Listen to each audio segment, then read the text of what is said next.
alleloia alleloia dia miaravantsika indray ny mpianoavana sasiny ty fotoana mahafinaritra ionatsika amin'ny fandarana baiboly teny velona zay rahanao amin'ny MCTV sy ny révérend Dimy Andreasson.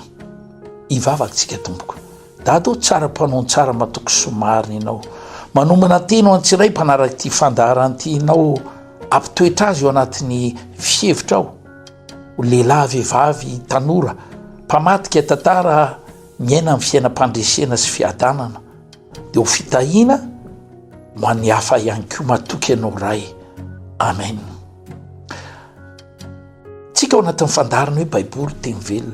Rehefa miteny hoe baiboly teny velona tsika dia manomboka ny Genesisy hatramin'ny Apokalipsy. Ao any misy ny fihevitr'Andriamanitra, ao misy ny programan'Andriamanitra ho amin'ny fiainan'ny olona nanaovany fifanekena. Aty amin'ny testamenta taloha dia mampianatra mizara fahendren'Andriamanitra ary izay mihitsy ny tiako ifampizarana anao aty amin'ny boky ny obolana toko 4 andininy 1:12 sy 2:12. Zao vaky ny teny amin'ny anaran'i Jesosy. Boky ny obolana toko 4 andininy 1:10 sy 2:12. Torimaso kely favarim-barianana tanana mifozotra mba ahafahana matory dia iny tonga ny fahantrana zay miodiody ary ny tsy fampina tahaka ny olona mitondra fiadina. Zany tenin'Andriamanitra zany dia mampatsiahy hoe zanak'olombelona efa nanao fanekena aminao aza avarim-bariana amin'izao fiainana zao. Baiboly moa miteny mihitsy hoe aza miara matory amin'ny maty fa mitsangana ka miazava. Manina moa resako zany satria fotoana zao ry havana tsy fipetrapetrahana fa fotoana fifoazana, fotoana fandraisana ndraikitra. Mahafantatra sao fa rehefa maty ka nitsangako velona Jesosy ka nanapa-kevitra hiakatra any an-danitra dia hoy izy any amin'ny Jaona toko 4:12 andininy 2:12 any hoe ary zay mino any asa ataoko no ataony koa. Inona ny dikan'izany?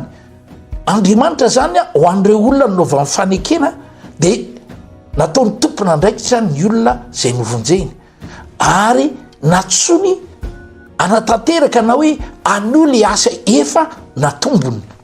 Tena mila anao ny tompo, tena mila ny tompo, mila atsika rehetra ny tompo fa araka ny teniko teo mila ny fo amin'ny torimaso. Ndraindray atsika manara-dia ny tompo fa olona be torimaso ndraindray atsika manome fanontaniana angamba hoe fa maninona ary ny fiainako nohatran'izao. Non, amin'ny fotsy miangatra ny tenin'ny tompo efa napafantatra ary ny tenin'ny tompo efa naninona ohatrany hoe napatsiahy hoe aza varim-bariana foaza tadidio fa ny torimaso kely dia mety atonga amin'ny fahantrano aminao fa ny fifoazana kosa dia mitondra fitahiana, mitondra fanavahana miendrim-piainana rehetra. Baiboly miteny mitsanganaka miazava fefo anatinareo ny fahazavana. Io Isaia toko 40 andininy 1 sy 2 io milaza ny tenin'Andriamanitra efo anatinareo ny fahazavana osy tsanganaka miazava dia ho tonga aminareo ny voninahitr'Andriamanitra. Zany hoe raha mbola tsy mitsangana antsika zany dia tsy voatery hiaina n'ilay voninahitr'Andriamanitra na ilay hoe fihevitr'Andriamanitra mahasoso mahatsara asy ianao. Ao amin'ny voninahitr'Andriamanitra fahasalamana, fahombiazana amin'ny atao, fa tanterahany teny fikasana ao amin'ny fiainantsika na ny zavatra kinasako sy ny kinasanao. Andriamanitra te hampiona, te hampahita antsika an'izany ry havana fa manasa anao oka tsy isan'ny olona be torimaso ianao fa isan'ny olona mifo mandrakariva ianao ary mitondra avo zany famarinana ny tenin'Andriamanitra zany satria hoy izy avako manompo ny fanompona fa iza miaino dia fakatoavana, fa iza miaino dia fakatoavana.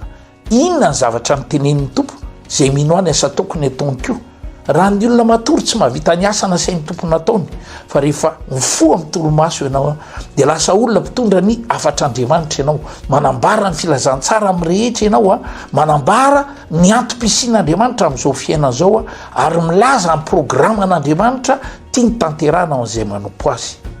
Hoy izy, avahako manompo ahy, ivavaka tompoko.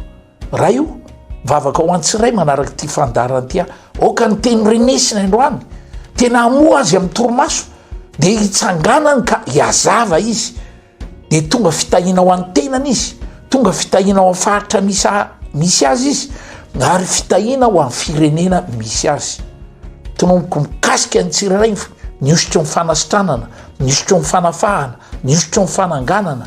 Tonomoko misy fahitatsika fahita-pity no hanombanao azy amin'ity tontolo andro ity, amin'ity volana ity, dia ho ampiko ny fahatsarana sy ny voninahitra ao mpanaraka izao fandarana izao.